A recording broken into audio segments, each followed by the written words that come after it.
प्रिय विद्यार्थियों, अॼु पाण MA प्रीवियस सिंधी जो जेको टियों पेपर करे रहिया आहियूं, सिंधी साहित्य जो विकास, उन में कंदासीं नए दौर में सिंधी शहर जो विकास। हिन खां पहिरियों पाण करे चुकासीं भक्ति काव्यधारा विचों दौर।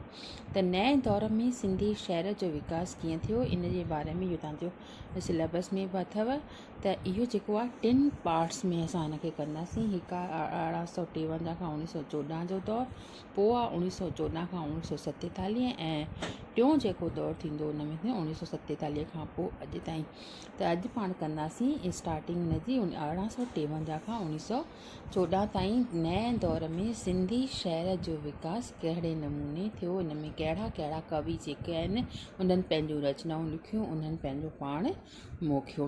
त इन्हीअ में आहे त अवाइली ऐं विचें दौर जो जेको लिखियल रूप में जेको सिंधी साहित्य रोशनीअ में आयो आहे, सो घणो करे शहर में आहे।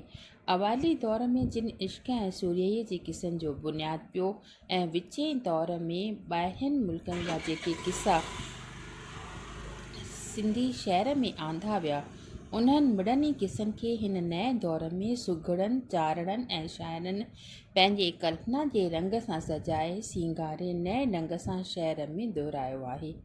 विचें दौर जी भक्ति भावना सां पूर्ण काव्यधारा ऐं उन वक़्त जूं ॿियूं नंढियूं काव्यधाराऊं हिन दौर में बि वही रहियूं हुयूं, पर इहे सभई धाराऊं नए दौर जी मुख्य काव्यधारा जे साम्हूं उन्हनि नंढनि वाहन मिसल थियूं लॻनि जिन में पाणी पिनियुनि ॿोड मस्तु आहे।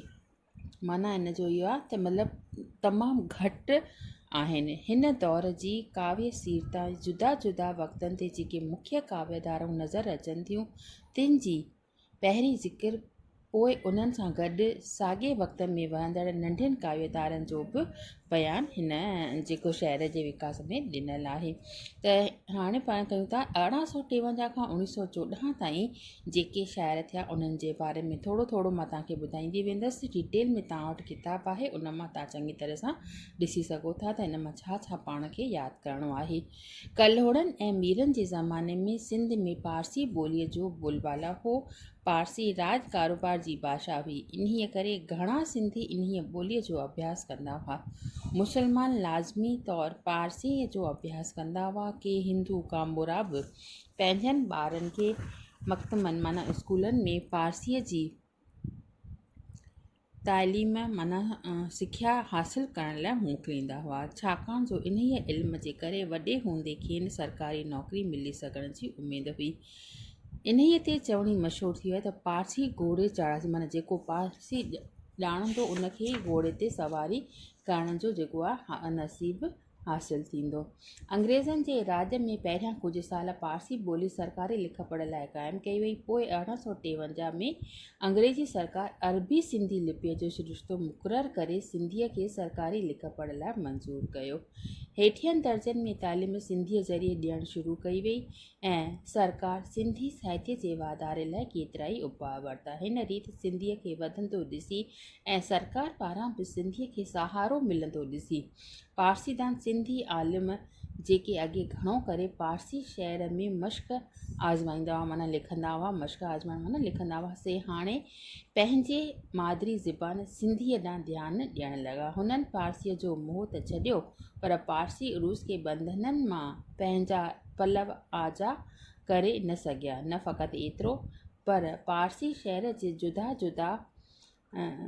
जुदा क़िस्मनि ऐं पारसी शहरी जी केतिरी रवायतुनि खे बि सिंधी शहर में खणी आया। उन्हनि खे ॾिसी हिन दौर जे ॿियनि बि केतिरनि शाइरनि पारसी शहर जे नकुल ते सिंधीअ में शेर लिखणु शुरू कयो।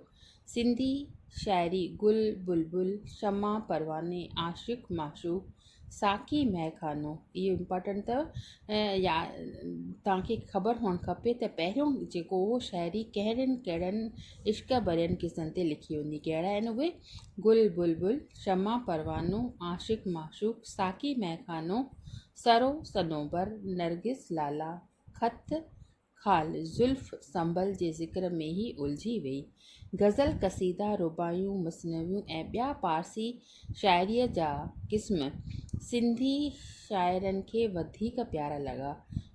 हुननि बहर वज़न काफ़े रदीफ़ जे फ़िक्र में लॻी विषय जी अहमियत खे विसारे छॾियो। अहिड़ीअ तरह हिन दौर जी शुरूआति में पारसी शहर जे नकुल जी लहर सिंधी शाइरीअ में ज़ोर शोर सां वहणु लॻी। हिन क़िस्म जी सिंधी शाइरी जा मुख्य शाइर जेके आहिनि उहे हिन रीति आहिनि।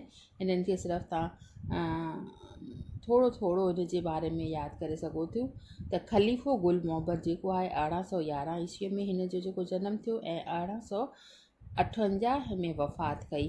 त हिन जेको लिखियो उन जूं जेके रचनाऊं आहिनि उन्हनि जे बारे में तव्हां यादि कजो भई कहिड़ी रचना कहिड़े सन में हिन लिखी। समूरो शहर जेको आहे दीवान जे रूप में छपाए पधिरो कयो। इस्लामी मज़हब में अक़ीदो अखलाक़ी शिक्षा कुदरती नज़ारा गुल जे शहर जा ख़ासि हुआ।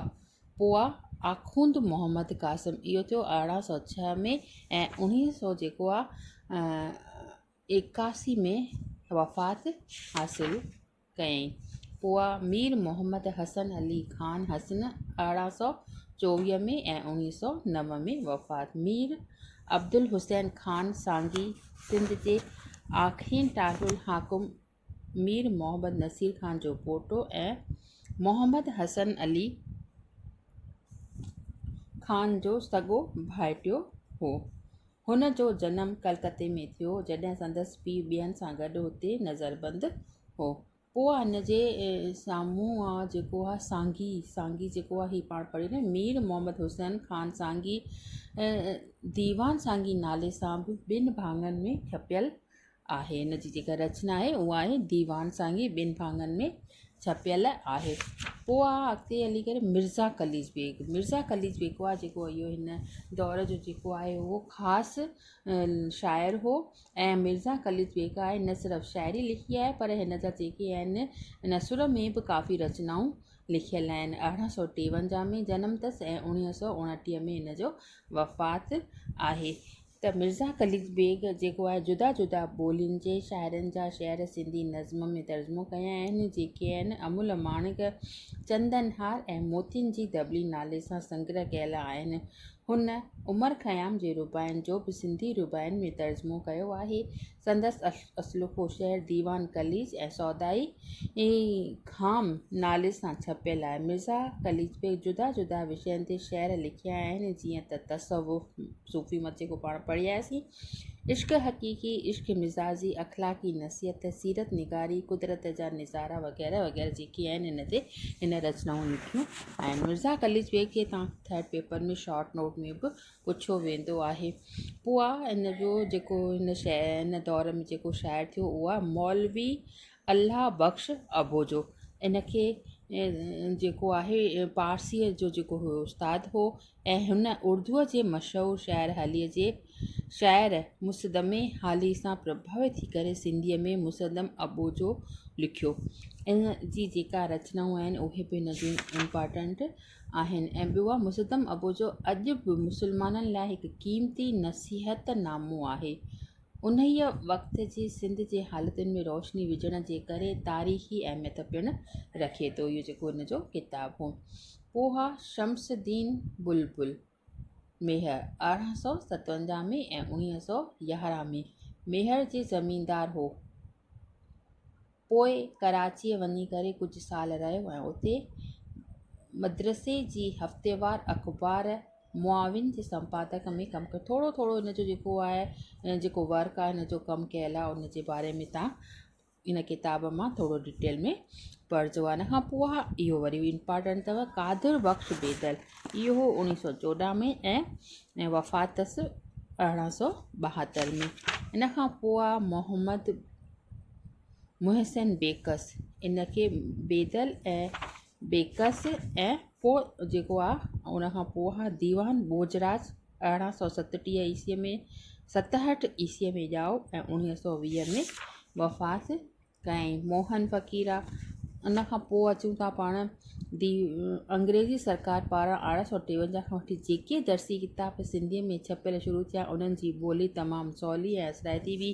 दीवान उधाराम थांवरदास मीर चंदाणीअ इन क़िस्म जा घणेई बैत दर्सी किताबनि में लिखिया जेके अॼु बि घणनि खे मुंहुं ज़बानी यादि आहिनि। नेक्स्ट आहे हिन में जेके आहिनि हिन जा अंग्रेजी सरकार सिंधी साहित्य जे वाधारे लाइ सिंध जा मशहूरु किस्सा गॾु करे छपाइणु शुरू कया। इन रीति केतिरा ई शहर में रचियल किस्सा जेके पहिरीं ज़बानी रूप में चारण ऐं सुघर चवंदा हुआ से कलमबद्ध करे छपा विया। न फ़क़ति एतिरो पर किन शाइरनि पाण बि नज़्म में किस्सा जोड़िया जेके सरकार या ख़ानगी प्रकाशकनि छपाए पधिरा कया।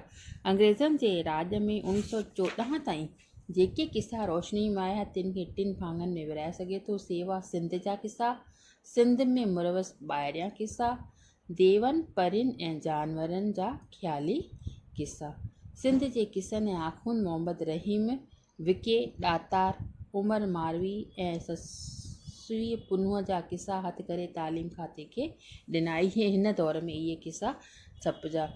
पोइ आहे हिन ज़माने में जेको आहे सिंध जे शाइरनि कुझु ख़्याली किस्सा बि सिंधी शहर में लिखिया जिन में शहज़ादनि शहज़ादियुनि ऐं देवन परियुनि जूं आखाणियूं ॾिनल हुयूं। उदाराम थावरदास मीरचंदाणीअ सन 1861 में महर मुनीअ ऐं बदर मुनीअ जो किस्सो नज़्म में लिखी करे जेको आहे उहो लिखी तयारु करे सरकार खे ॾिनो। हिन लाले भगत नाले हिकु सूरदास हिंदू शाइर जो जोड़ियल किस्सो कामसेन ऐं कामरूप जो बि हथु कयो। इहो किस्सो असुल में देवनागरी लिपीअ में लिखियलु हो। त इहो थियो जेको आहे 1853 खां 1914 ताईं जेके शाइर जिन शयुनि जूं रचनाऊं लिखियूं उन्हनि जे बारे में असां हिन दौर में ॼातोसीं। पोइ आहे सुभाणे पाण कंदासीं 1914 खां 1947 ताईं। इन में जेको मेन ईंदो असांजो कवि उहो ईंदो बेवस, जंहिंजे बारे में पाण अॻियनि क्लासनि में बि पढ़ी चुका आहियूं। त बसि अॼु एतिरो ई।